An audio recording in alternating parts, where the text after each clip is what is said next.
Wednesday, February 5th. And we're going to continue talking about one of the things that we heard about this morning regarding reference-based pricing, get a little bit more in depth on this. And we have with us Tim Ash from the auditor's office. So take it away, Tim. Do you need us to do introductions? I don't think it would be beneficial because there are a few new faces. Yeah, that's great. Can we do the outside room too? Oh yeah. Before we get started, wanted to introduce some people around the outside of the room. We have some nurse midwives and doulas. Hi, my name is Maria Rossi. I was in this room last, hi, nice to see you. Last year, testifying for Medicaid for doula coverage in Vermont. I've been a doula for about 15 years, and I coordinate and started a program at Washington County Mental Health that we serve only Medicaid recipients who qualify for community mental health services. So we're just invited in here to say hello today. I'm happy to answer any questions. This is Jamie Martin. Jamie is a co-founder, co-director of the Doula Association of Vermont, which is a newly formed association for doulas in our state. And I have lived experience of being both a Medicaid recipient and she was my doula. Oh. Thanks for introducing yourself. Great. Take it away. I run the committee. Lori, I need all the help I can go. Lori Houghton, represent Essex Junction. Good to see you. Leslie Goldman from Bells Falls area. Laurie Curtis, Bristol area. 8 hours, Waterford, Barnet, Margate. Francis Matthew James McFawn. I knew a I different. represent Barrytown. Alyssa Black, I represent Essex. Daisy Burbeco, I represent Winooski. Wendy Critchlow, I represent Colchester. Lee Page, Newport. Alan DeMar, Enosburg, and Montgomery. Right. Tim Ash, Deputy State Auditor, former legislator. I will keep my legislative stories to myself for the moment. I'm less impressed. So can you, Madam Chair, maybe briefly just say the level of depth that reference-based pricing was discussed this morning, since I was in a different committee? We had testimony regarding different mechanisms that could be used to control costs, and they presented, the idea of reference-based pricing, sort of what it is, tying it to Medicare, and what other states might be doing, but a very high level overview. Okay, you'll just tell me if I'm And you've written. repetitive with something that you heard this morning. Take 6 times. What's that? Take 6 times. Take 6 times. Well, I saw who you had on the agenda, and I know Chris Kohler, who I know from Millbank, is one of the most, I think, thoughtful, interesting people, and that organization has been a great help to the state of Vermont over the years. Also to the Green Mountain Care Board, I think. So you lucked out having him, and I forget Elliot, his last name, but so you had great people to hear from. So I'm gonna do what I hope is a fairly accessible walkthrough of reference-based pricing, and just stop me as we go. I know how committees work, and I want to just be clear: the auditor's office doesn't advocate for the legislature to adopt different policies. So I'm not here saying do this, don't do it. I'm here to say this is what we learned when we explored these topics and why we explored them in the first place, and what we've learned from some other state presentations that we've participated in. So just wanted to get that caveat out of the way. And to begin with, I want to share why our office was somewhat interested, because reference-based pricing, a term that probably just above 0% of Americans have ever heard, in healthcare policy circles in Vermont, has a little bit more relevance today, in part because of some work we did, but also the Act 167 report included as one of the foundations that they said would be critical to changing the Vermont hospital landscape, included some type of reference-based pricing scheme. And of course, that study was in part done. There was another study that the legislature itself asked for, that the Green Mountain Care Board contracted with, that was released in December. And I don't know if the committee has received that report or not. Okay. So it's more in the air than it would have been 3 years ago, for sure. But back in 2018, I remember coming across this very story that you're seeing here, and it was also, I believe, on National Public Radio, had an audio component of it, and found it very interesting because the Montana State Employee Health Plan was facing a very difficult moment. There was a legislature of one party that said, we're tired of seeing the price tag for the state employee health plan go up and up and up, and we are determined not to pay another penny. I'm perhaps oversimplifying, but they said, we're done with these growth rates. The governor of a different party, not wishing to cut benefits for the employees, said, well, geez, there's only a couple ways you can rein in the costs. You can either bring in more revenue from the employees themselves, you cut the benefits, or you can find ways to find savings in some manner, including by negotiating better rates with the hospital providers. And so it was a kind of a inflection point in the Montana State Employee Health Plan. And then hearing the individual who was hired by the then governor, Steve Bullock, who I think later ran for president briefly, hired someone who had been a health insurance administrator to help them figure out how they might go about reining in the cost of the system. One Vermont high-level official in the current administration, having met this individual, Marilyn Bartlett, described her as someone who eats nails for breakfast. Mm-hmm. She is a very interesting and forceful communicator, and so knowledgeable about the inner workings that, if the committee continues to think about this, she's someone who you definitely want to hear from. And she's been doing a lot of work with NASHP, the National Association of State Health Plans. So anyways, that got us interested, reflecting back on this, because we knew that Vermont's own state employee health plan was seeing rising claim costs. And this graph is the one that was actually in a report that we released in 2021. And it showed what was then the last complete calendar year for which we knew how much money had been spent. And this, by the way, does not include pharmacy.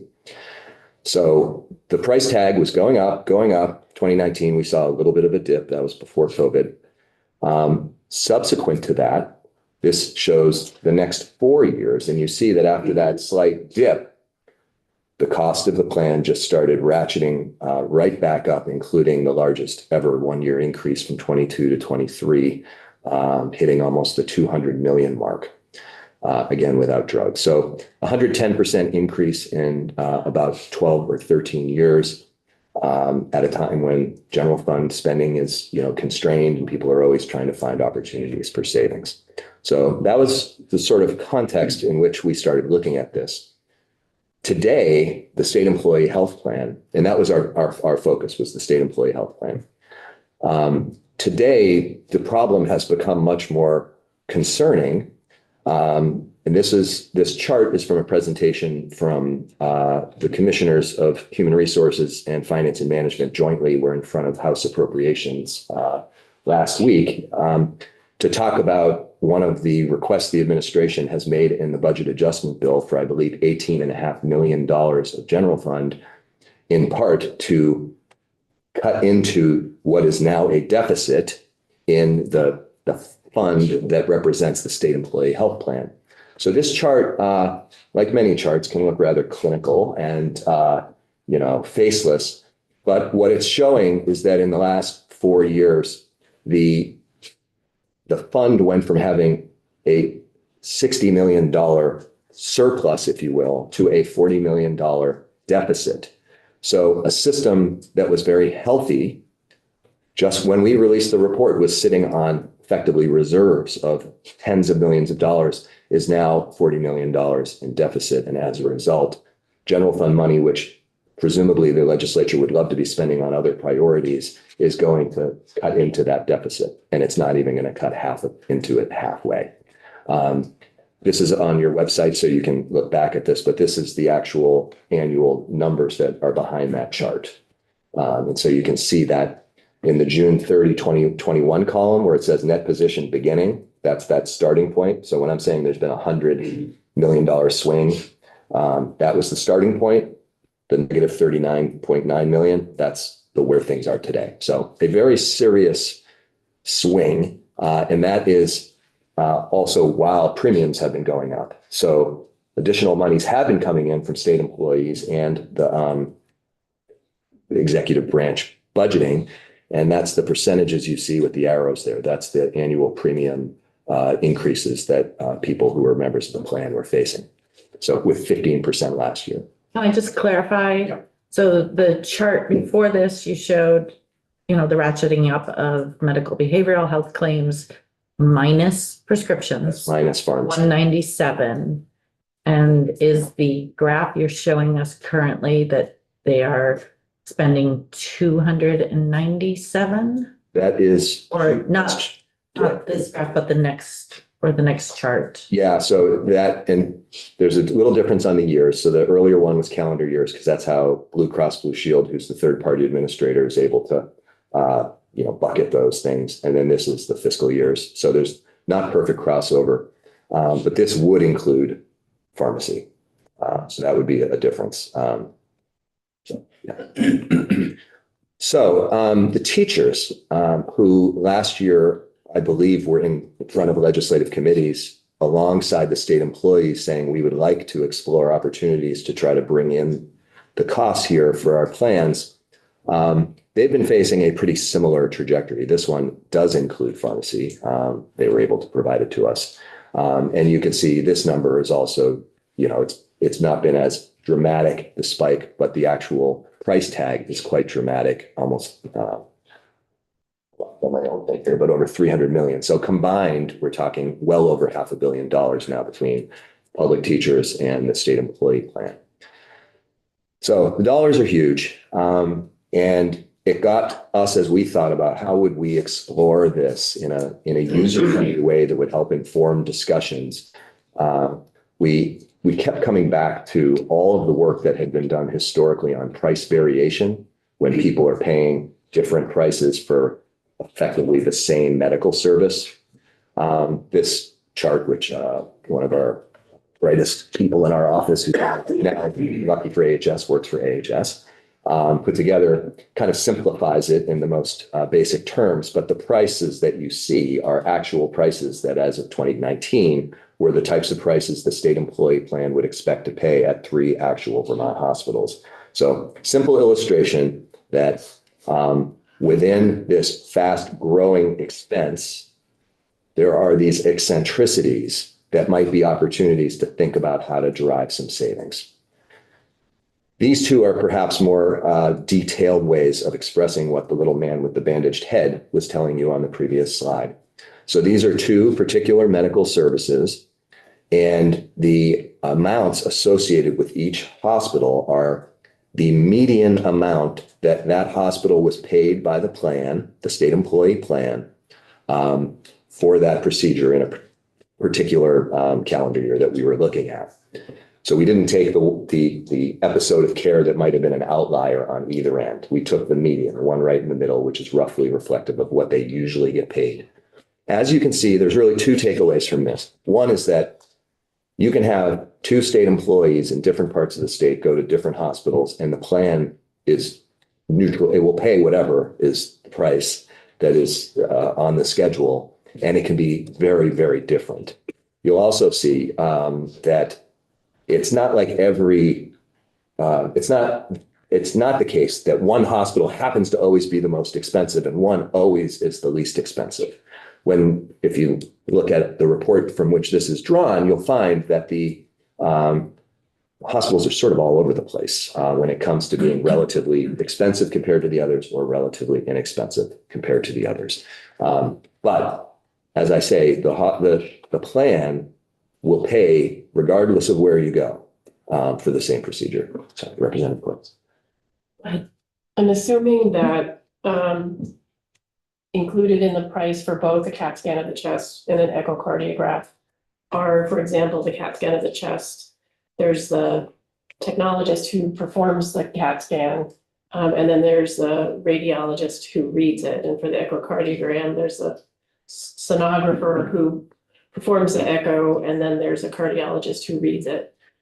I'd have to refresh my memory on the methodology, which is now a few years old. It was meant to capture that episode of care, which should be inclusive of those things, but I would want to confirm that. So don't take that as a definitive answer from me. Leslie? So have your office, in considering this, thought about who orders the test?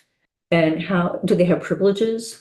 And then how that interpretation then gets back to the individual and communicated with the patient when they may get one in hospital D and the next time in hospital J, or, you know, sort of an unstable kind of system. No, the short answer is no. We were looking at the sort of basic question of how much the plan is paying, because these are actually based on state employees who went and sought care at these hospitals. We wanted to know, is it different at the different hospitals for what we hope is the comparable service, inclusive of the kinds of layers that Representative Cordes mentioned. But we weren't getting into like, is the care being well managed? Yeah, how do you do it? But so that's always what's worried me is how do you actually do it? Correct. I mean, So I understand the financial potential. right. I think the presumption should be, and I'm sorry to interrupt, but the presumption should be that most state employees are receiving care at the hospital closest to them for most procedures, but not perhaps the most complex, which might require a UVM or a Dartmouth. Right, but that if they start doing their research, then they may find that they want to go down to some southern hospital as opposed to the one next door. And how does that's what worries me. And I'm just. And I don't believe that there's anything that prohibits that under the current benefit plan, as long as No, you're thinking about benefits. I'm thinking about operations from a clinical point of view. Yeah, that's outside our scope is the short answer. I gather. So this issue of price variation is it wasn't like we were the first to be interested in this. The Green Mountain Care Board, this is now a little bit dated, but just conceptually, I feel like it helps us collectively think about why those prices would be different. And frankly, you'd have to have the people from Wakely Consulting come in to talk about the gory details behind this, because this is lifted from their report. The Green Mountain Care Board had commissioned them to look at price variation for medical care in Vermont and to try to explain why it's happening. So you see the green and blue components of these horizontal illustrations. Those are what I would categorize as the explainable portions, things that might relate to you're in a higher cost of living area, like say Burlington, so UVM, some portion of an increase there might be because they have different labor costs and different, real estate related expenses than another provider. It could be, some demographic factors that explain it in a more rural area. But the key opportunity, if there's an opportunity in reference-based pricing, I believe is the unexplained portion. That's the part where you scratch your head and say, well, obviously we don't know what it means. Otherwise it wouldn't be unexplained. But they didn't find a good explanation for it. And the question is, what's driving that? Is it merely that a hospital has extra, I don't mean this in a pejorative way, but extra profit being paid for that particular service? Is it that that provider is inefficient in the way they deliver that service? Is it that they're using inputs which are could be replaced with equal quality at lower price inputs for something like orthopedic implants, things like that? So we sense that there was some ripeness to explore this issue a little bit further. So when we started to look at it, we said, all right, well, who if anyone, has really gone the furthest with their state employee health plan and actually implemented something like reference-based pricing? And tracing back to that original story, Montana was really the one with the most comprehensive approach at that time, and the one that had been analyzed by independent analysts, which was a helpful thing from an auditor's office point of view. And what they did was, I would describe as, they took a more exhausting and complicated route, which is they went to all the various hospitals in Montana and basically negotiated hospital-specific percentages of Medicare that they would be willing to pay from their state employee health plan. So it was not like a one size across the board approach, which others have used. This was the result of the analysis that was done. to see whether it had been producing savings over what the plan otherwise would have anticipated paying. And what you see is about, a little bit more than 15, almost 16 million bucks a year for each of the first 3 years that this was in operation. The sort of a side story was, while this whole approach had been the result of a bit of a political fight between the legislature and the executive branch, in the end, this was actually quite popular, so much so that a member of the legislature who had been very at odds with the governor on many things was actually mentioning reference-based pricing of the state employee health plan in Montana in his campaign ads, TV ads for Congress. Mm-hmm. So it had sort of broken this curve enough that people were talking about it in Montana. And so, anyways, for what it was worth, it seemed like in the end, despite it being the result of partisan friction, it had achieved considerable partisan agreement. So when we started digging in to those earlier charts that showed the same procedure and how much different hospitals were being paid, we tried to say, okay, well, what would it look like to actually implement such a system like Montana here in Vermont? And this is what I hope is a pretty user-friendly illustration of what it would look like. Now, we didn't want to be in the business of saying, oh, well, Medicare offers this and Vermont should do 220% or 225. Like, that just didn't seem like a good use of our time. What we wanted to do was illustrate something different, which was just, if we knew that hospitals were performing this at rates that varied widely, what would happen if the state plan said we're going to pay something like the middle amount? So if there were 11 hospitals, the one that charged the 6th highest or lowest, depending which direction you took it. And what if that was the price that the state plan said we're now not willing to pay more than that to any provider? And this sort of illustrates it. Now, if we had said the state employee health plan, maybe a way of looking at it would be they should pay like a 260%. Yes, 260% of Medicare. This would be the same graph right here, right? Because instead of about $1,000, it would set the price at about $2,600. So what this does is says, okay, the median price was what would have been the case without reference-based pricing under this theoretical scenario. And if we looked at that midpoint price of $2,615 and said, that's what the state plan is going to pay for now, clearly the ones that were above that would have to drop down if they still perform that procedure. And we tried to say, okay, having done that, what would be the effect financially? And basically you're taking the difference between what those hospitals were charging before, the new price that's been set by the plan, and then multiplying it by the number of visits or procedures that were actually performed. So this was based on a particular procedure in a particular year, but its actual numbers at the time from the state employee plan.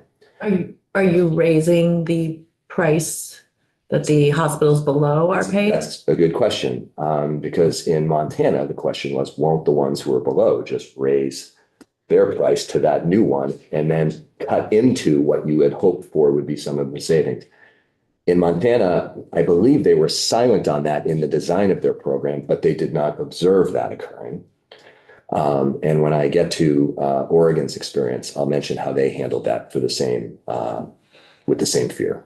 But that's something that would be a policy question, right? Would you allow someone who previously had been charging less than this new set price? Would you allow them to raise their prices? That's a policy question, which Oregon in particular has had had a response, which I'll share. Is this less reference-based pricing or more just pay parity? This was a equivalent to reference-based pricing. This was trying to say, our reference, if you will, was just not tied to Medicare. We were tying it to the historic median across all Vermont hospitals. But it's the same application. So we didn't look at the entirety of all procedures being provided to state employees. That's a huge list. It would have not been worth the effort in terms of illustrating this particular policy question. So we looked at 39 procedures, which are all in the back of the report that we produced, so you can see them. And for those 39 procedures, we thought it would save about $3 million a year. And that was doing effectively this exercise for those 39 procedures, taking the difference between what the facilities have been charging before, what the new price is, taking that difference and multiplying it by the number of procedures. Laid out across all medical services at the time, and again, this was data from 2019, we thought that it would save a little bit more than $16 million a year, or it had that potential. These were all rough numbers, again, because we weren't designing a new state employee health plan. We were trying to explore a concept and see what that might look like to help inform discussions. So the questions we posed at the end of our report, basically fell into these categories. We heard, even when we were just doing this sort of thought exercise for this report, people concerned that it might have an impact on employee choice. Would that mean that some people wouldn't be able to get care in their own community, which has not been the experience in states that have implemented such programs, but is a valid concern that you would want to explore and be comfortable with? Is it consistent with these broader healthcare reform concepts, value-based payment, global budgets, things like that? We believe that it is not inconsistent with those strategies. It is merely a sort of cost containment strategy within these larger frameworks of global budgeting. But that's another policy question that the administrators of the plan and legislators and others have to look at. We also found it intriguing, the idea that the state employee health plan, which covers somewhere around 15,000 people, would be an interesting pilot, if you will, if this was a concept that had some relevance at a larger scale. It's very hard, as you all know, to immediately go full bore on any major policy change, especially one that relates to probably the most sensitive thing that can happen, which is people's medical care. You wouldn't want to do things without being confident that you had teased out unexpected effects of the policy you were doing. And we had recommended at the time to people in the fifth floor that they kick the tires a little bit on this. And we connected them with Marilyn Bartlett, who had designed the Maryland system. So that was our sort of intervention, was to say the state employee plan is reaching a tipping point, and that was when it was still healthy. And that at some point there are going to be difficult questions being asked. And the longer people postpone that conversation, the more dramatic the responses are going to have to be. I think $18.5 million of general fund and budget adjustment is a pretty dramatic intervention. And that's going to be probably requested again, either in the budget or next year's budget adjustment, because the deficit is just growing.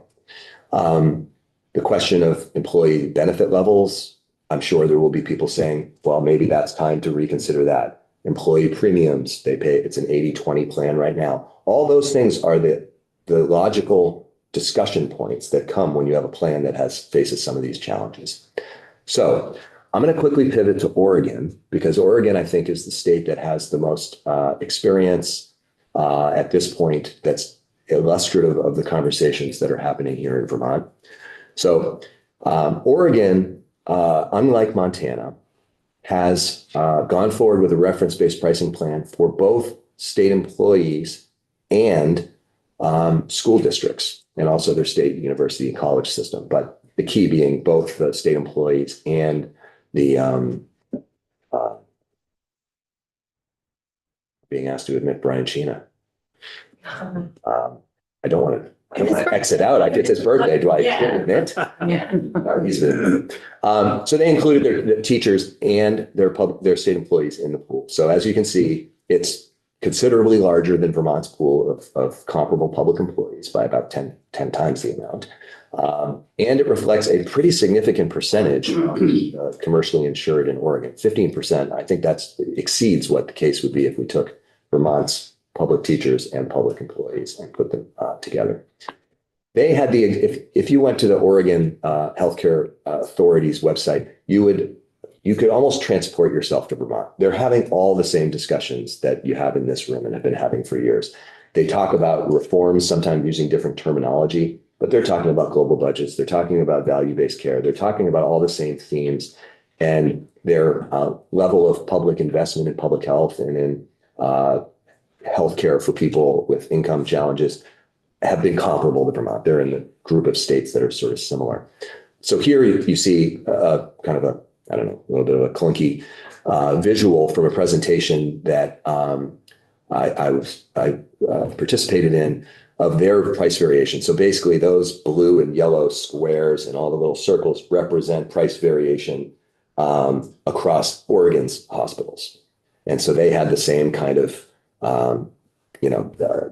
discrepancies in what was the plan would pay out for the same procedure depending on where it was occurring. So they also had financial constraints. They were seeing the same types of growth that we've been seeing in Vermont. And their legislature took action and said that they were putting, instead of merely guiding their administrators of their plan to meet their statewide growth target of 3.4%, they actually legislated basically a cap on what the plan could pay out. So it wasn't wishful. They said, no, you'll get 3.4% growth. Like, that's it. That put administrators in the position of saying, well, if we're allowing people to continue to receive the benefits they're entitled to, that means we're going to have to do some negotiating or find some way to bring those prices within that 3.4% target. So they took a different approach than what I described with Montana, whereas Montana went almost hospital by hospital and did kind of a fine tuning. They said, we're going to do a 200% cap, a 200% of Medicare as their reference cap for the services that they were going to pay for. And they focused it only on hospitals and not non-hospital care. Bless you.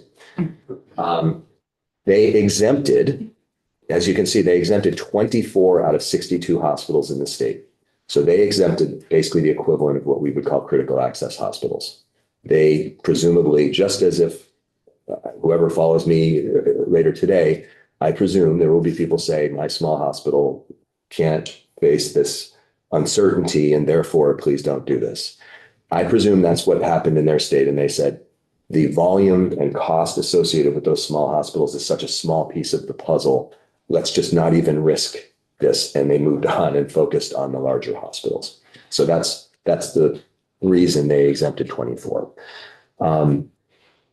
They did not find that any hospital said will no longer participate in this collective pool that is now subjected to this 200% of Medicare cap. They did hear concerns from hospitals that this would be harmful in terms of their ability to continue to deliver services at the level that were being served, although the Oregon Healthcare Authority officials have said there has been no noticeable change despite this going into effect. I presume if you put the Oregon Healthcare Authority officials in a room and then you took the hospital officials and put them in another room, they might tell different versions of what they have experienced under this program. But the hospitals continue to provide services to all the state employees and public employees who come in. And they haven't seen the kind of negative consequences that some people had feared. And to the extent you're looking to speak to anyone with firsthand knowledge about this, I have the contact a little bit later of the person who gave this presentation and who manages their system. And she's very, very clear, like very clearly spoken and could answer all of the complicated questions for which I don't have the expertise. So how have they done? And again, this comes from an independent analysis. And you'll see in those first 2 years of full operation, they saved about $160 million over what they had otherwise expected to pay and would have paid under a typical fee structure from before this system was implemented. There's an interesting note here. I'll just skip. I won't show you on the slide. You might ask the question, why was 2020, why was it so much lower than 2021? And some of it is probably because of COVID and people were not coming in the same way for medical services. Unquestionably, that was an issue. But they also found that it gets to your question, Madam Chair, from before about, will some providers just raise the pay to whatever that reference price is. In this case, because they had said 200% was the percentage of Medicare, there are many procedures that are below 200%. So they were coming up and charging at a higher level than before. And OBGYN services were one of the ones they flagged. Medicare probably doesn't know a heck of a lot about that to begin with, but it's not their primary focus. And so they adjusted after they initially set out this program. They made some adjustments after they learned some of these lessons and basically said that the reference-based price was 200% or whatever the contracted price had been before, basically closing off that opportunity for some to receive higher payments than they'd even been willing to do it for before. So those are the kinds of lessons learned that I think the officials from Oregon could share with you and really provide some illuminating stories.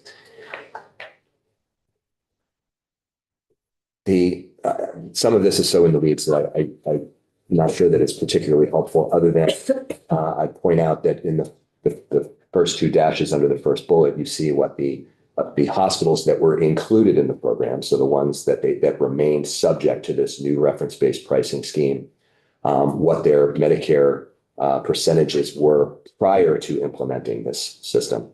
Then when you go to their next slide, you see what the outpatient and inpatient were after, right? So many of their services are already well below 200% of Medicare. But the effect of bringing down to 200, the ones that were well in excess of that, made that fundamental change. So if you were to ask me, like, how did the hospitals manage that? I couldn't tell you the answer to that, but the officials, this individual in particular, was presenting in front of a Johns Hopkins Health Policy Center kind of get together, which was almost entirely focused on whether any states had found any way to rein in hospital spending, because states are all facing the same issue.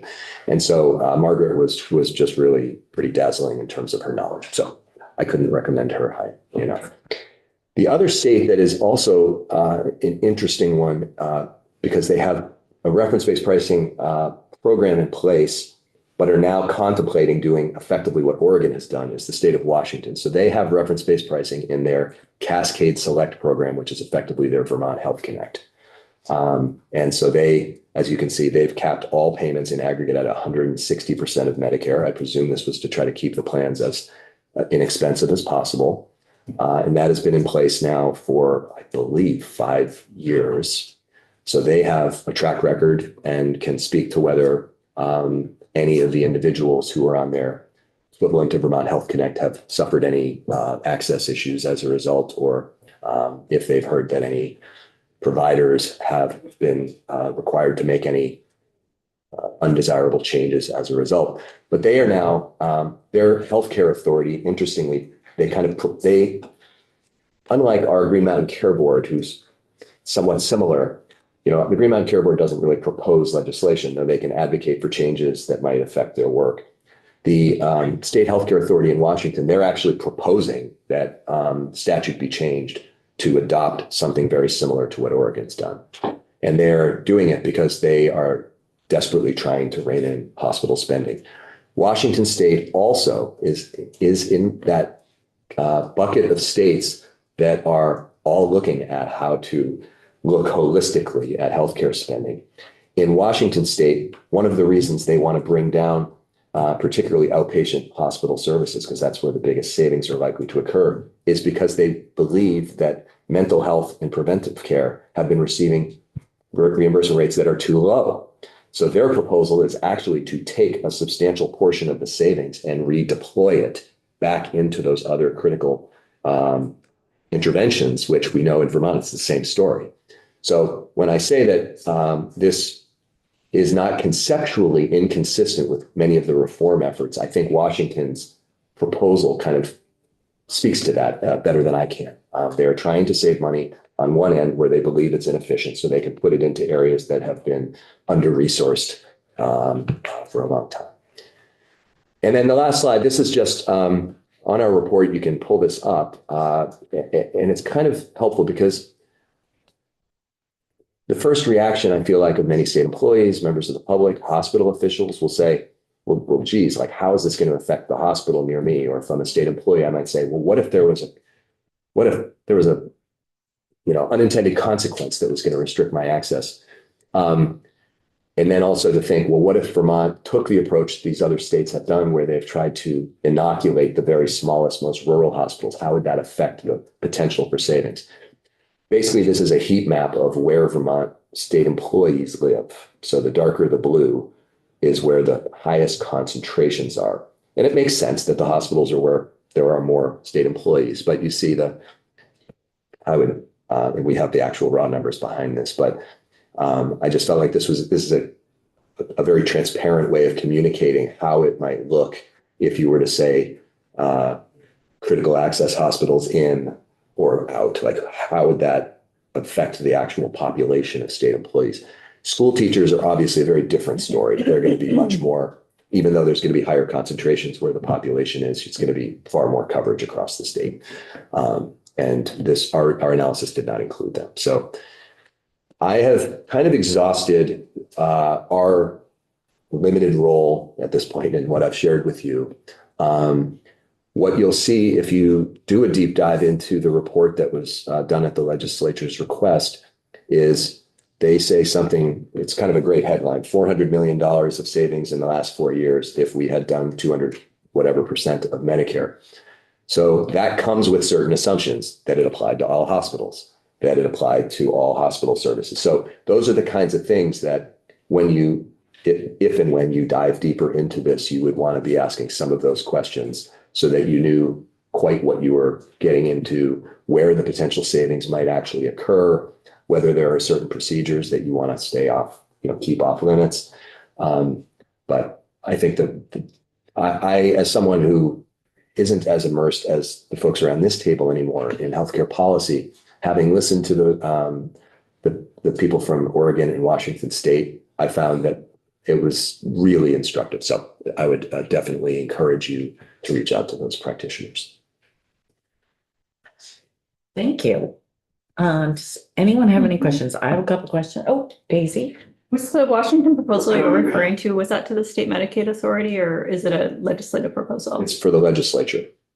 So it's drafted, and I'm assuming they're in the same stages of their legislative process as we are here, but that would go to the legislature. And the Oregon, it's an interesting question. If we're just talking about the state employee health plan, the legislature, of course, could weigh in and say, do this, don't do that, administration. They've changed the law. You have to do it. It's not clear that legislation is really required in the sense that the employees have a negotiated benefit with the state, with the pay structure. Reference-based pricing doesn't really impact that at all because it's really the relationship between the state's treasury paying out the bill to the providers. The employees probably wouldn't even know that the program was in place. So it could be done administratively. It could be done legislatively. In Oregon, it was done legislatively, and what they're proposing in Washington is legislative.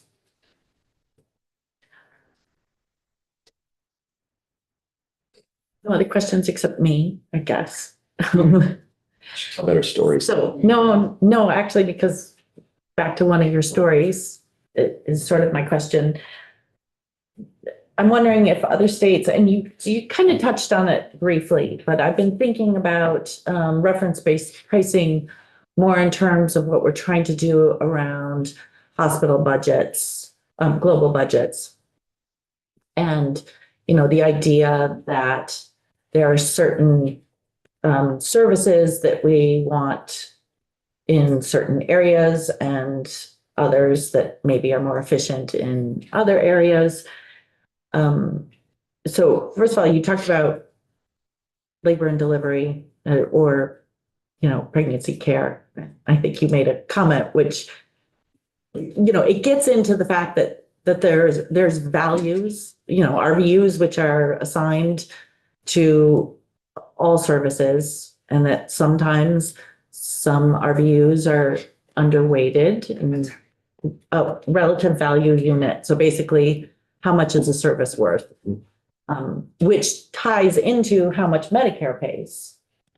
So when you're basing your reference-based pricing on Medicare, you're making the assumption that the value of all services are equivalent to what Medicare currently has assigned them. But as we move towards more of a global payment model,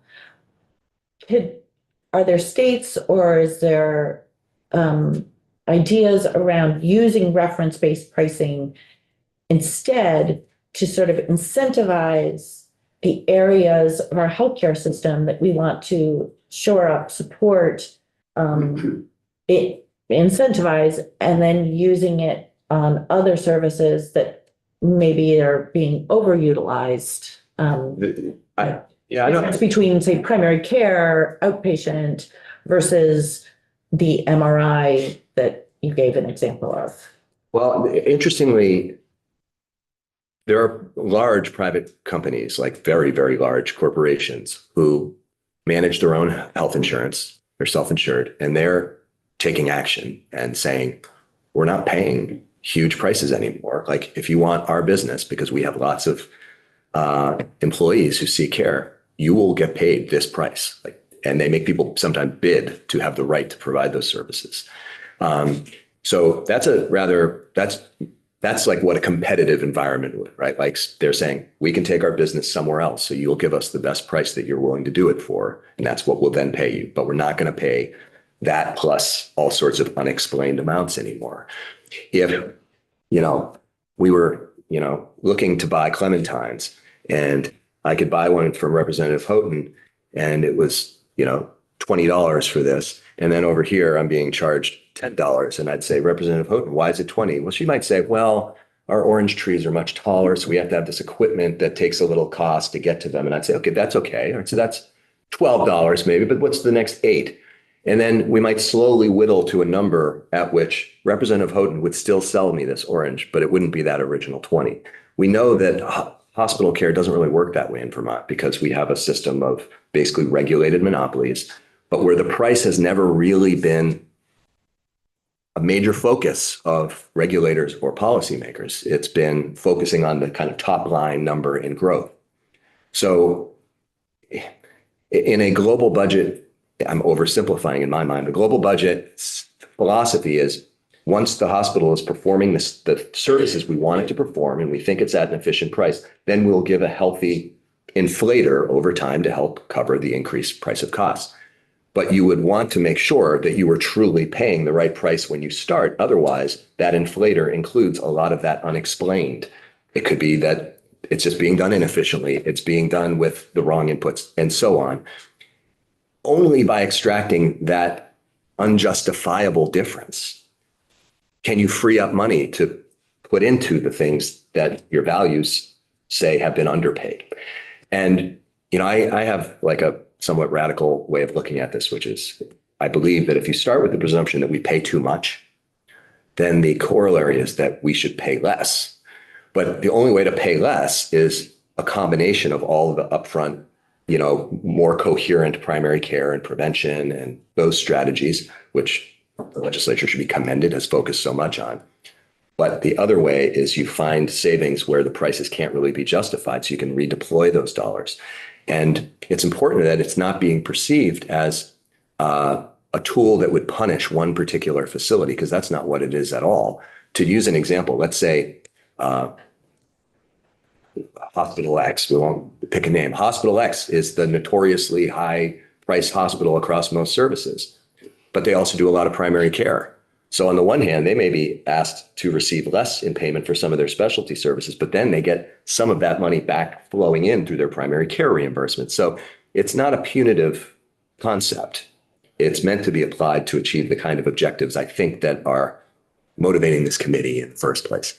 Again, I'm not here to advocate for doing this, but rather just to provide the little bit of information that we dug into. But at one point, that becomes like a really important question is, can we have a healthy global budget construct if we haven't really assured ourselves that the facilities themselves are operating as efficiently as they can?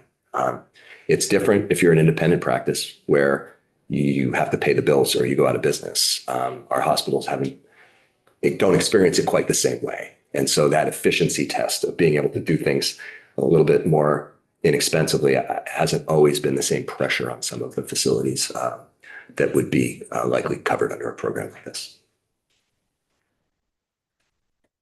Anything else? Oh, Laurie. I just, I'm not sure you can answer it, but the thing that concerns me both in the last presentation and here and all of the time people talk about reference pricing is there's been nothing that shows us what happens to access, utilization, prices for other things. So I'm just curious, in your research, did you come across anything? Yeah, it's mostly coming across nothing, if that's possible. Yeah. That challenges our logical capacity to find nothing. But the Oregon experience and Washington State both did not detect a couple things that you just mentioned as potential worries. They did not detect an impact on hospital service delivery. So there weren't services being curtailed. There weren't employees who no longer could go to a particular facility. So that they didn't see that occur. They did not detect that it was having an impact on commercial payers.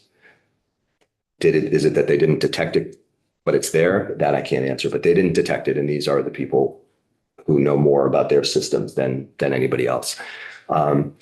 So I think if the officials from Washington or Oregon were sitting here and they answered your question, they'd probably say, yeah, those are real concerns, but we haven't seen it.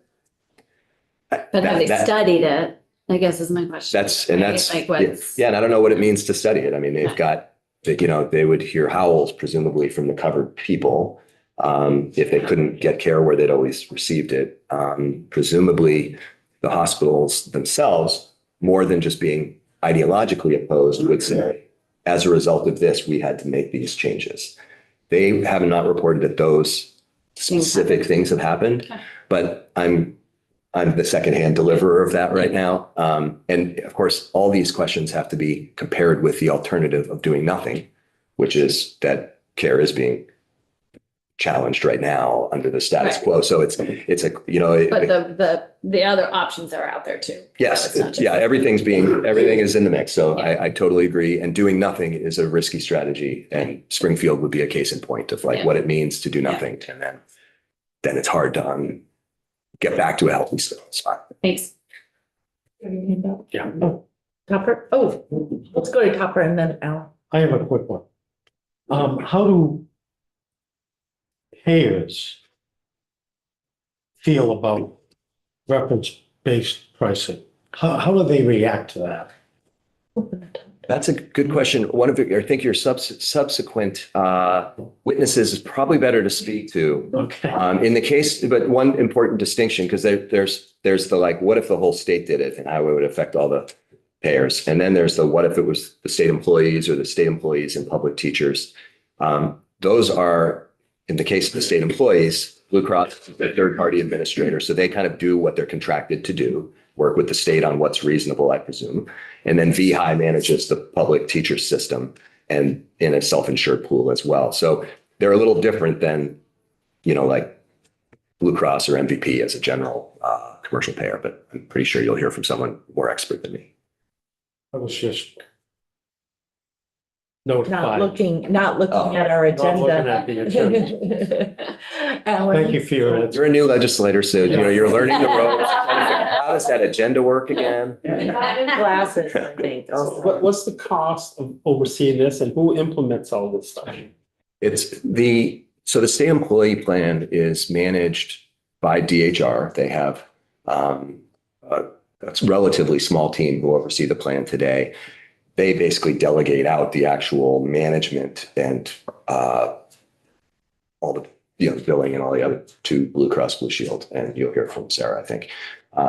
So in terms of cost, I presume there would be an implementation cost. To come up with, to propose the simplest scheme might not cost much money at all. If you just say it's going to be 200% of Medicare and that's the way it's going to be, it doesn't take too many consultants in a room to figure that out. If it's going to be something that's more nuanced, then clearly it starts to ratchet up the time it would take to implement something and the cost associated with answering the types of questions you might have.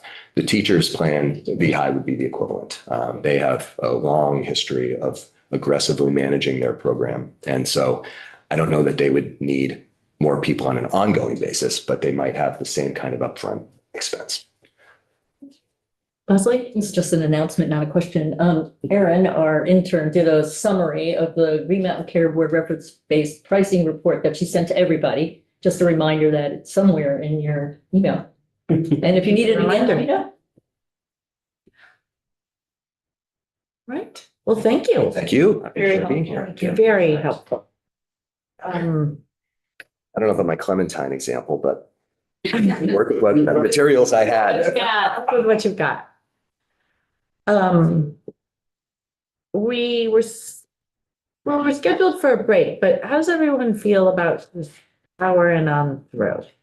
You want to take a break? I'm going to do it anyway, but I can go do it. Everyone else can sit there. I'm gonna say we power through and Topper, you take care of I'm your going needs. to take care of my. I'm gonna put my knee up, Okay, my little spot over there and trade places with Adam. Good table. Yeah, I think so. Oh, before I leave, just released an audit of Blueprint yesterday. It requires, it stands for itself, but we're happy to come in and chat with someone on the committee who can maybe help inform others. It looked at how Blueprint determines its effect on cost and quality and whether it can and whether it's doing that. So happy to chat about that obviously some other time. Thank you for mentioning thank that. you. Can you send that to Kristen, our committee assistant, to make sure that she just distributes it to all of us? Will do. Sarah, you want to come on up?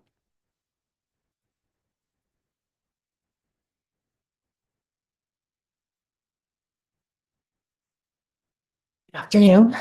Welcome. Thank you. Sarah Teachout, representing Blue Cross and Blue Shield of Vermont. And I'm just going to talk high level about our perspective on reference-based pricing. I didn't bring a presentation other than the document I had emailed you all last week, comparing costs for Blue Cross members across our system. So I think it's helpful to have that in the back of your mind as we talk about what reference-based pricing could do or couldn't do. In principle, Blue Cross and Blue Shield of Vermont supports reference-based pricing as an approach. And it could be used for a number of different things, but I think one of them would be a means of rationalizing prices across our healthcare system. And that's one of the reasons I sent you that report. You can see the differences in prices at different facilities for the exact same service. I mean, that's one thing that reference-based pricing could do, is make that make sense, I think, to consumers. Another thing that reference-based pricing could do, depends on how you do it, is control the growth of costs, prices in our system. So that would be, you set the reference-based price and then you say it could go up by a certain percentage every year, and that no more than that. So it does it more at the very specific service level than the way the Green Mountain Care Board is doing it now, trying to control the total budget of a hospital. So it gets really a lot more into the weeds of what they're doing. We also would support reference-based pricing if the decisions about the reference-based pricing system are made centrally by a regulator that has oversight over the entire system. What we don't want is kind of, I'm going to say, more like what Montana did with a private entity making a decision about reference-based prices for one group. We really want it to be system-wide with a view of the system, and also looking at the consequences and whatever happens. We also would prefer it if a reference-based pricing system was put into effect, that it's for all commercial payers together and not benefiting one employer group over another or one commercial payer over another. We would really like it across the entire commercial pay system. Then some other thoughts, because there's a lot of different ways to think about how you would implement it. We believe you would probably want to phase it in. So I think what Montana was doing or what other states have thought about doing it by the employer group. So if you start with just the commercial employees or the teachers, we think that it would make more sense to do it by either the facility where you're going to do the price or the type of facilities that you're going to do the reference-based pricing, and then also the services. So there's certainly some services that would be easier to set a reference-based price for than others that are more, I guess the example I'll give is an MRI, just the image should be pretty similar across any facility. And that was one of the examples in ours. When you go for an MRI, there could be a difference in the machine or in the person who reads it, but generally it should be the same service provided. So setting a similar price makes more sense there than it would be for other services that could be really different in the way that they're delivered. And then you certainly can, another way we would think you would want to phase it in is the percentage of Medicare that you set the price, right? So going from, we know that we have a system now that's 300+% of Medicare in some places, going to 200 would be a shock across the system. So you really would want to probably phase that in, or the entity that's overseeing it would want to do it that way. So those are three ways you could phase it in: by the types of services that you apply the reference-based price to, the percentage of Medicare, if that's what you're choosing as the reference, and the providers within the system. The one thing that we don't want you to phase it in by is the employer groups of the commercial base. And the last thing that I thought about with the question that Chair Black asked about incentivizing prices, I think once you have a reference-based pricing system in place, or as you're building it, that you certainly could think about ways to incentivize different services. If you had a higher reference price for primary care than you did for hospital-based services, that would say to people in the system, that's what we want to spend our money on. So it's certainly kind of a more complex nuance, a possibility in the system. We do not, Blue Cross and Blue Shield of Vermont does not do reference-based pricing for any of our customers, but there is, I know of at least one Blue plan that does do it here in Vermont. So they do set prices based on a Medicare reference. So it's not common here, but it has been used. And that's all I had. Certainly happy to answer questions. Keeping in mind your suggestion that if we're going to do it, we do it for everyone. How many Vermonters do you insure under the teacher's health plan? And how many do you insure under the state employees health plan? Yeah, I'm sure the teachers and the state employees have their numbers. I think it's 70 or 80,000 altogether, those two groups. Right. About 60,000 out of Norton, the FCA. Okay. And 60,000 in between the 25,000 both? between them both. It would have been higher, but the NEA, remember, had their posted 65. Yeah. Some retirees pulled in Medicare Advantage. Yeah. So. Okay. I think Tim had mentioned that, I can't remember if it was Oregon or Washington, but 15% of the commercially insured were under there. So if we're talking 60,000 people, that's actually more than 15%. It's close to. It's a good number. I can't do the math in my head, but Yeah. it's close to 20%. It's a good number. Who you'd be excluding were people purchasing on the individual market through the Affordable Care Act, the small groups, and then large group fully insured, and then the self-funded groups. There's a few, the teachers and the state of Vermont employees are the two largest self-funded groups, but there are other significant self-funded employer groups. Leslie? Quick question you probably don't know. Sorry about it. I love those questions. So I give you a pass, even at the beginning. You just said you had a small amount of experience with this in one of your plans. And has there been any confusion for patients or acquiring tests or reports? And that I just wanted to understand how that, and sorry about that I put you on that spot, but I'm just trying to understand the operationalizing it from a clinician point of view. Yeah, great question. I don't think patients understand, for the most part, how their care is paid for or the price for the things that they're receiving. But my understanding, I think in your model was, well, you go down the block and you go to one car dealer and then you go to the next and you compare prices. So my understanding, and I may have this wrong, is that you're asking individuals to compare prices, hospital A compared to hospital B. So help me understand that better. Go ahead. Glad to have help. Jump in. Well, so the employee isn't paying anymore. No, I'm not talking about, Regardless. I'm talking about acquiring the test. Like, if you do the research and find out at, hospital A, it's one amount, and in hospital C, it's much less. Does the patient have any involvement at all? Or how does it get, how does it get? It would be a question probably the DHR could answer on behalf of their employees, but there may be employees who do that because they care to help advantage the.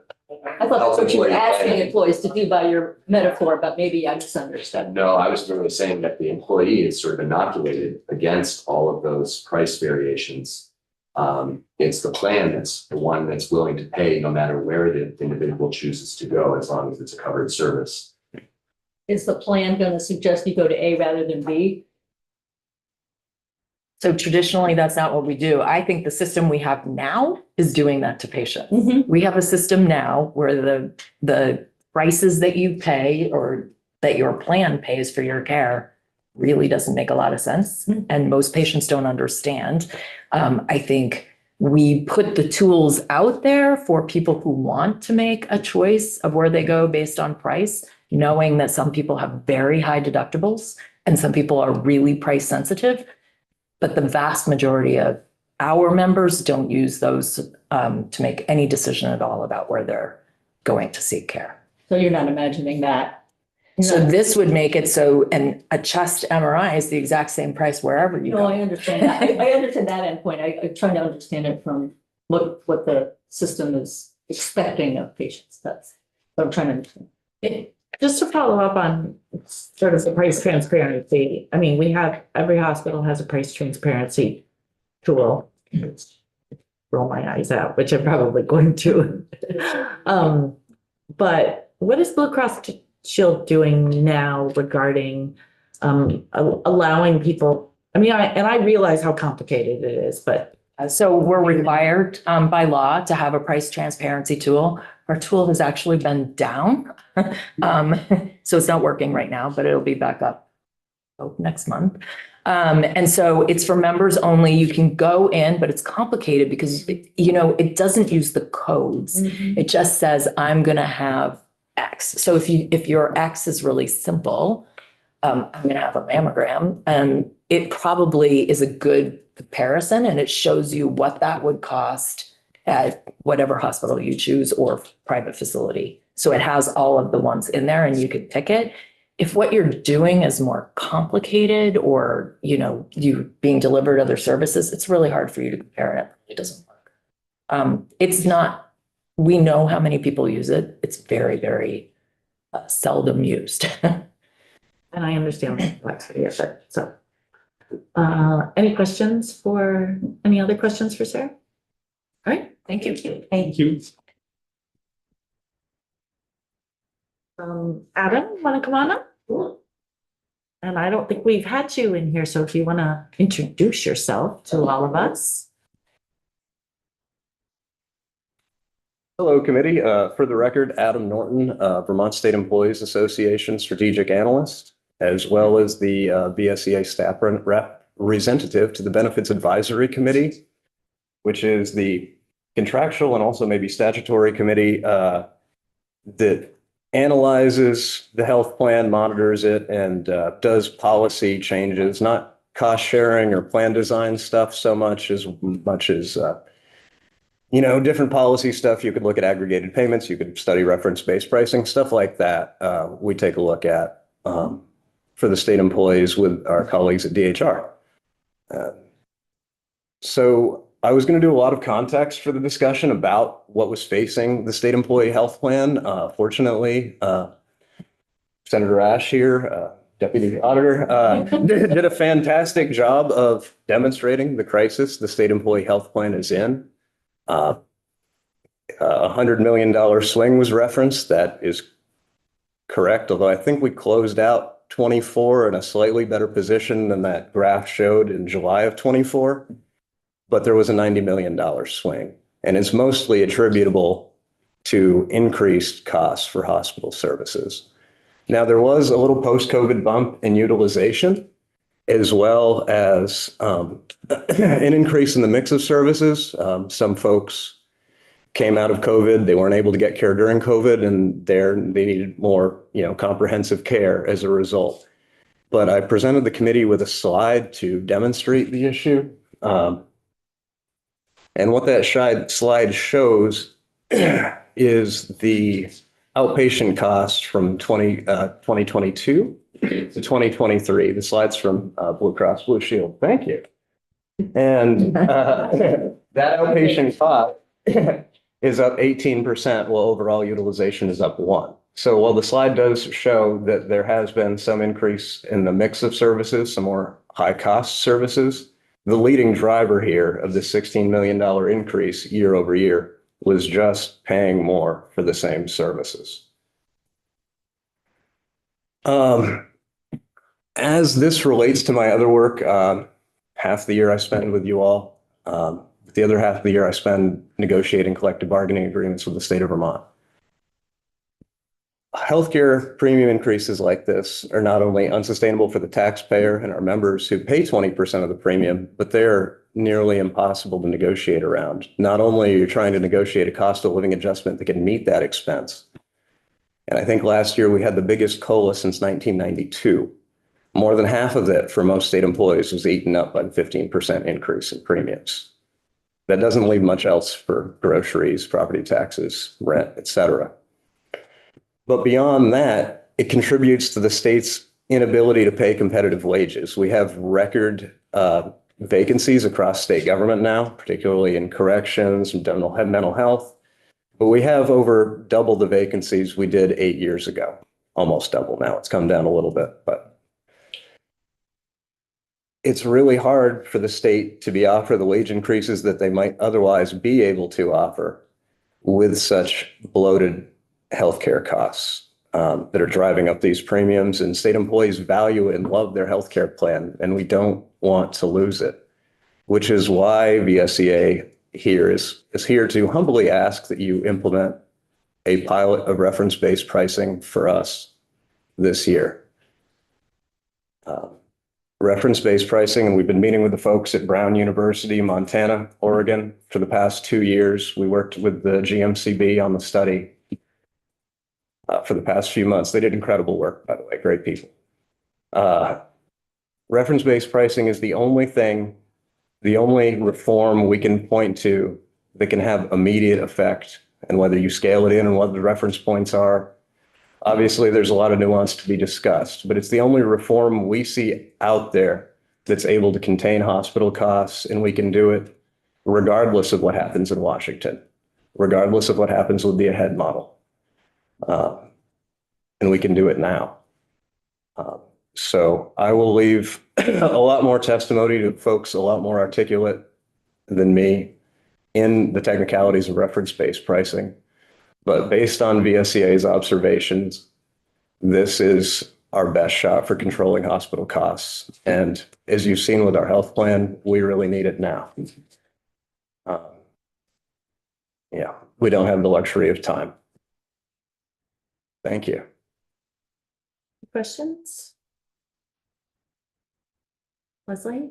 Another question might not be able to answer. I think I remember hearing that you were really having a hard time with drug, and that was really contributing to your problems. I'm wondering if you've had any thoughts about that and that is. Drug costs, yeah. We have had You trouble. may not want to, if you're not prepared, that's totally fine. Yeah, so we have had trouble with drug costs, and they certainly are an added pressure. I think I'll note that especially with some of the more expensive weight loss drugs coming on, and we've had to, implement checks in the system to ensure, only the best applicants or the right folks are getting those drugs because only the proper folks are getting those drugs because they are very expensive and hard to sustain. And we don't want our system bankrupted by those drugs, which I think we've seen in other public health employee systems who've really, some stopped offering them completely because of how expensive they are. We don't want to do that, but there certainly is cost pressures. But I just looked at the cost pressures. We just had a presentation last Friday. Our drug cost pressures are up 7% year over year. Compared to some of the hospital price pressures we've seen recently, that would be relatively affordable, although it's not. I mean, our hospital prices from 22 to 24, our hospital medical spend went up 36%. So prescription drugs are a huge problem, and hopefully the Prescription Drug Affordability Board can help get a handle on those. But medical costs are a huge pressure as well, and the primary one. If I can ask for a clarification on the chart that you did give us, I think I'm confused by your use of the word outpatient facility. Are you talking about outpatient hospital facility, or are you just talking about all outpatient? All outpatient medical. All outpatient medical. It wasn't broken down in either way. It was inpatient or outpatient. Any other questions? All right, well, thank you for coming in. Thank you so much, Madam Chair and committee. Thank you. And likewise, we have from the Vermont NEA and online with us, Mark Hake.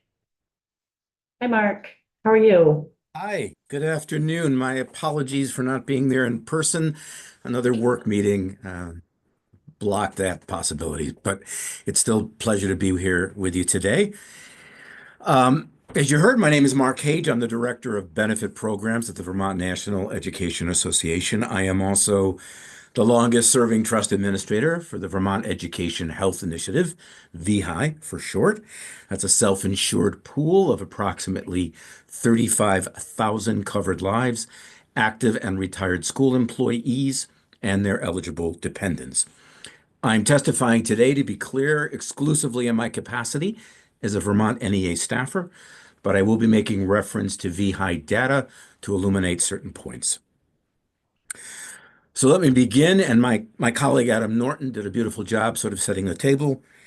Vermont NEA strongly endorses the implementation of a reference-based pricing methodology benchmarked to Medicare rates, RBP for short, to determine fair and sustainable reimbursements for inpatient and outpatient hospital costs or services, and to substantially reduce hospital costs and commercial insurance premiums.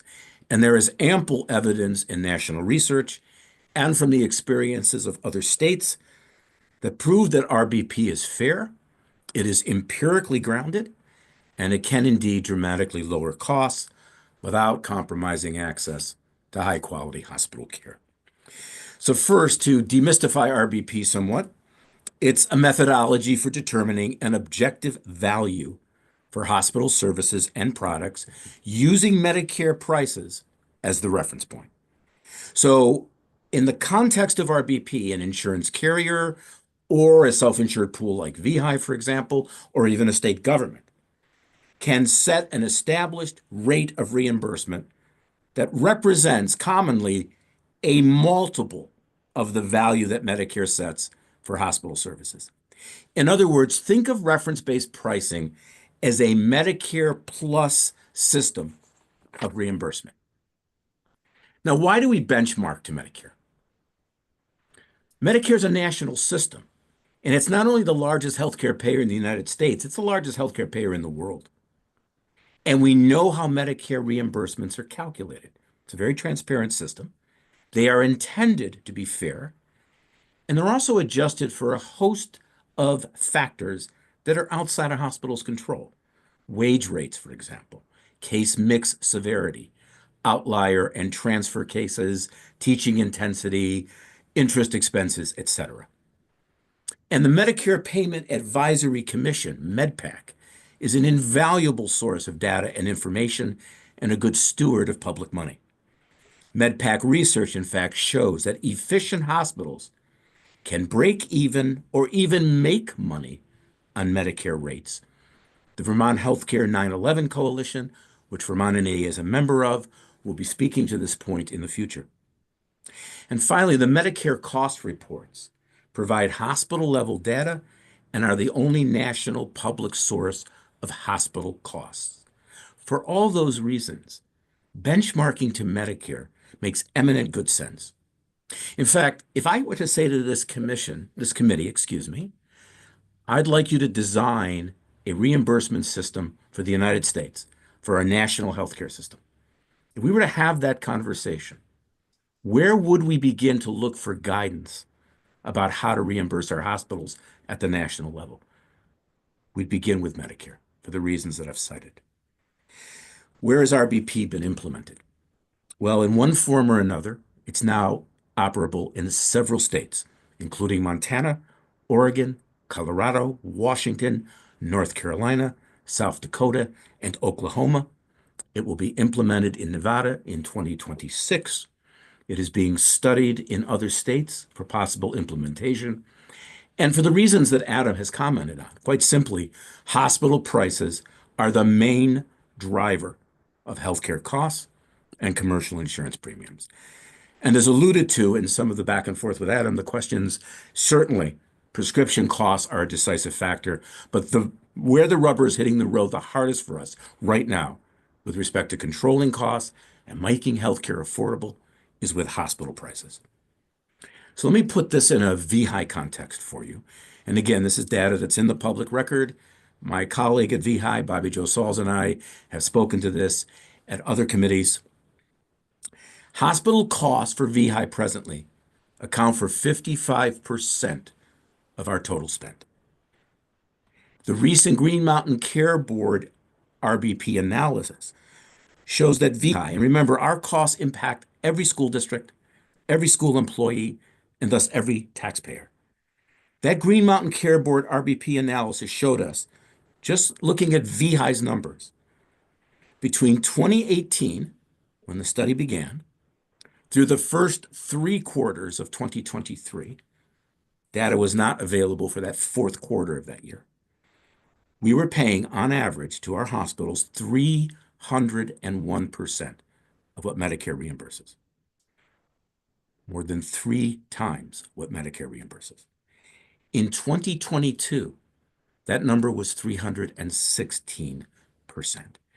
And for the first 3 quarters of 2023, 326%. For the last 4 years, 2020 through 2023, or the first 3 quarters of 2023, VHI was paying at or above 300% of Medicare rates. If we had been reimbursing double what Medicare reimburses, 200%, the savings in 2022, and if we had that 4th quarter data from 2023, those 2 years combined would yield savings in the neighborhood of $100 million. Again, that's just VHI specific data. Over the entire period of the Green Mountain Care Board analysis, the savings for both pools, VHI and the state of Vermont, was $400 million if we had reimbursed Medicare at 200%. Excuse me, if we had reimbursed our hospitals, benchmarked to 200% of Medicare rates, savings was approximately $400 million. VHI's portion of that was $230 million. Now, again, I'm talking about paying double what Medicare pays and still seeing very significant savings. So where we have cost studies of reference-based pricing, where we've got really hard dollar figures based on independent analyses, there are 2 states in particular that now stand out, and that's Montana and Oregon. An independent study of Montana's reference-based pricing initiative, and Montana applied this methodology to its state employee plan only, 31,000 covered lives, comparable to the state of Vermont and certainly to VHI. For those 31,000 covered lives, apologies, for those 31,000 covered lives, from FY 2017 to FY 2019, the state of Montana lowered its healthcare costs by approximately $48 million. I want to stress that word lower. Okay? We often talk about bending the proverbial cost curve in healthcare. Montana lowered its costs by approximately $48 million over those 2 years. Between FY 17 and FY 24, there was no increase in state employee premiums. And its healthcare reserves were substantially enhanced. They were perilously low before reference-based pricing went into effect. They were so flush, in fact, that the state of Montana used monies from that healthcare reserve to pay for programs outside of healthcare that the state was responsible for. And Montana implemented a range of reference-based pricing. In other words, for inpatient services, there was a range of 220 to 225% of Medicare, for outpatient 230 to 250% of Medicare rates. When we look at Oregon, where the program covers approximately 300,000 public sector workers, school employees, state employees, and municipal employees, and their families. That program was implemented via statute. The statute passed in 2017 and went into effect in 2019 for 24 of Oregon's 62 hospitals. In-network hospitals were reimbursed at 200% of Medicare rates. Out-of-network hospitals reimbursed at 185% of Medicare rates. An independent actuarial analysis showed that in 2020, the savings to the Oregon Health Authority for the public sector employees, $59 million. In 2021, $113 million in savings. I've continued to research Oregon because I believe they're on the cutting edge of reference-based pricing in many respects. And when I dug deeper into some of the data, what I discovered is that in 2017, 10 of 22 of the hospitals that would ultimately be impacted by this reference-based pricing cap were at or above 300% of Medicare rates with respect to their reimbursements from the commercial market. Again, at or above 300% reimbursements benchmarked to Medicare. Today, according to the Oregon Health Authority, those 24 hospitals impacted by the statute in 2017, roughly paying 165% benchmark to Medicare for hospital reimbursements for inpatient and 190% roughly for outpatient services. The hospitals in Oregon have clearly shown the ability to be much more efficient in their operations, to be able to provide high quality care, all of them still in network, none of them have closed, and that's true for Montana as well, by the way. To go from hospitals that were at or above 300% to be at 165 for inpatient, 190 for outpatient, that shows significant change on the part of the hospitals to be more affordable and more efficient and to save the public sector in that state a substantial amount of money. I also want to stress that there is no evidence that RBP capped hospitals in Oregon raised prices for the commercial beneficiaries to compensate for lower reimbursements from the public sector. In other words, we are not seeing evidence of a cost shift to the commercial market outside of the public sector because of the lower reimbursements that Oregon passed via statute for its state employees, public school employees, and municipal employees. And again, I want to stress no hospital departures from insurance network, no hospital closures, and those facts hold for Montana and other states as well. More recently, I have learned that South Dakota and Oklahoma have instituted reference-based pricing initiatives. There is no hard cost data yet from those states. However, as reported in Health Affairs recently, they have said they're seeing significant savings for their public sector plans, their public sector employees, and state taxpayers. There's no evidence, as is true for Oregon, Montana, and other places, that access to care has been compromised. Broad provider participation in the medical networks continues, both in Oklahoma and in South Carolina. South Carolina officials also noted that providers liked working with the public sector because it's a prompt payer and it provides generous coverage. And officials in both states said that because public sector workers, school teachers, and other public servants were being covered by these RBP arrangements, that the providers in the states had been generally more sympathetic about the need to lower rates for these employees and their families. With respect to the state of Washington, again, I don't have hard numbers for you. They have implemented reference-based pricing for plans on their state exchange at 160% of Medicare, and they have particular exemptions that also apply to hospitals, as is the case in Oregon. The Washington office of the insurance commissioner recommended that reference-based pricing be applied now to all public sector plans in the commercial market, following initiatives in Oregon and Montana, and believes if that were the case, that medical spending could drop anywhere from 3 to 19%. I want to stress that those of us who support reference-based pricing, we want our hospitals to be fairly and sustainably reimbursed. No one is served, no one, by not reimbursing fairly. But those reimbursements need to be rational, and they need to be benchmarked to rates that correlate reimbursements with actual cost. What's that break-even point? What do our hospitals need at any given point in time to meet their operational costs and provide high-quality care? And reference-based pricing is a way for us to do that with a system that is well-established, transparent, and whose rates are intended to be fair. So I hope this testimony has been helpful. I hope it's helped shed some light on why we believe reference-based pricing is essential to lowering costs for the commercial insurance market and at the same time being fair to hospitals. And I would close by urging the committee to invite and take testimony from experts on reference-based pricing, including from knowledgeable sources in Montana and Oregon and from national analysts.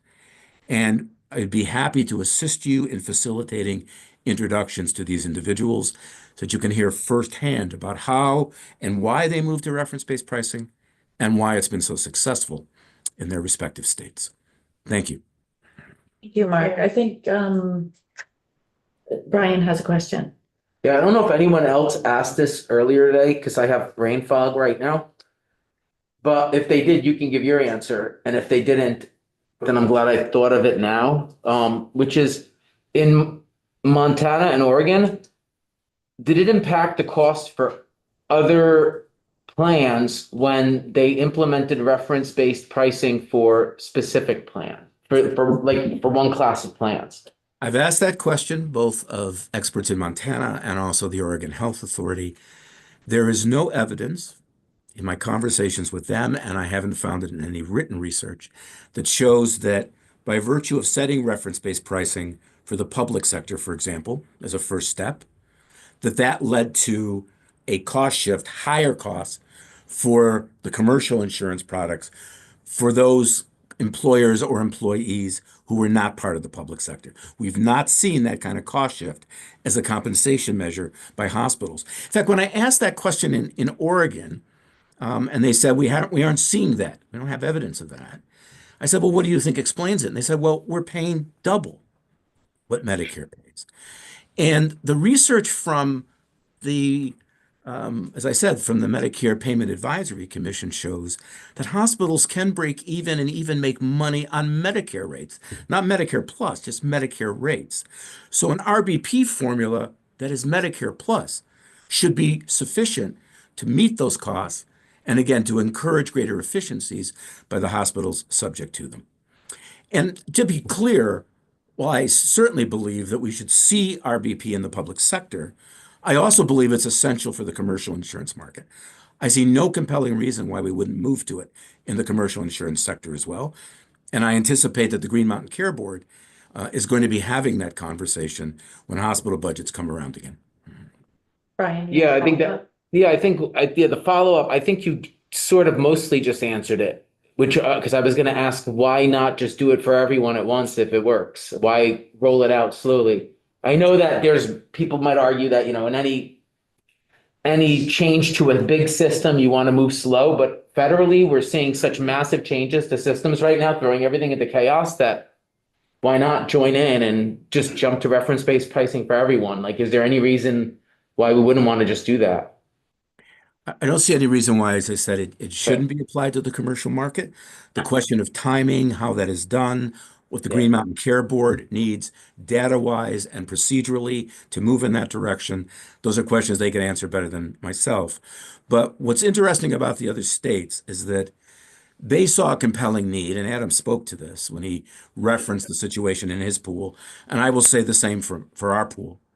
They saw a compelling need to strengthen and enhance the public sector pools, and also I think to get their feet on the ground with RBP.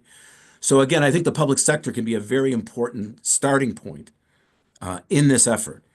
But there's no reason why, again, to your question, that it can't reasonably soon, I think, be applied to the commercial market as well.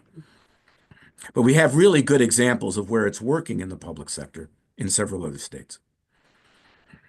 I think I have two questions that sort of build upon that. First of all, how do we around this committee justify extending reference-based pricing to teachers, state employees, when we're leaving the rest of the commercial market behind, particularly the individual market, with the threat of the advanced premium tax credit going away? How do we justify saving these two plans, which frankly are some of the, I'm going to use the word rich, but more comprehensive plans of other insured people within the state of Vermont? How do we justify that? I think what I'd say is, again, if we can move reasonably quickly and efficiently to the entire commercial insurance market, that should be on the table for discussion.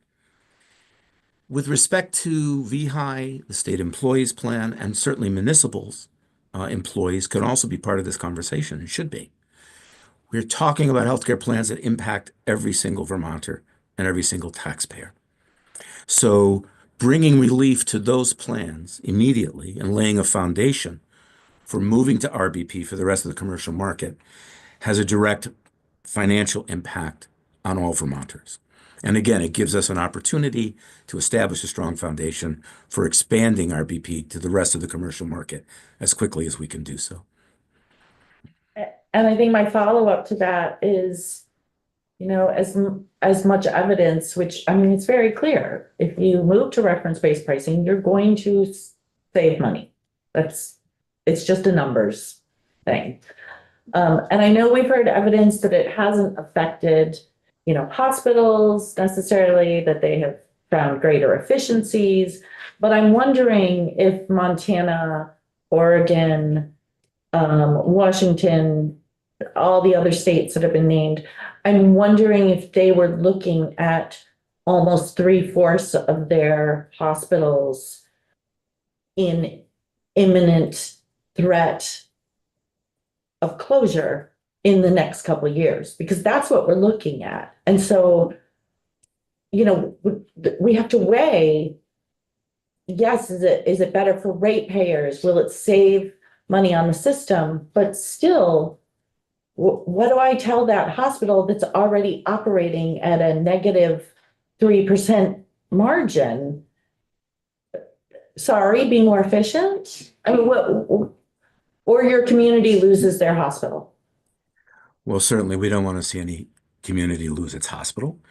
And the Act 167 report was a wake-up call that within the next 5 years, I believe, most of our hospitals are going to be facing some serious financial pressures.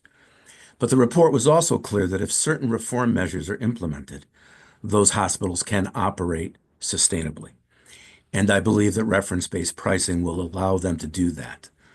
It will not put them in greater financial harm if we undertake this effort in good faith, if we have good data, and we will have it, and if hospitals, certain large hospitals in particular, begin to show much greater efficiency, more sensitivity to moving care out of emergency rooms and hospital beds and back into the community, strengthening primary care, mental health care.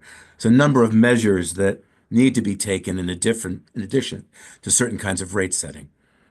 But I believe that reference-based pricing, even if we begin with the public sector first, is not going to imperil hospitals. I think it's going to drive a particular kind of conversation about what kind of hospital care makes the most sense for Vermont.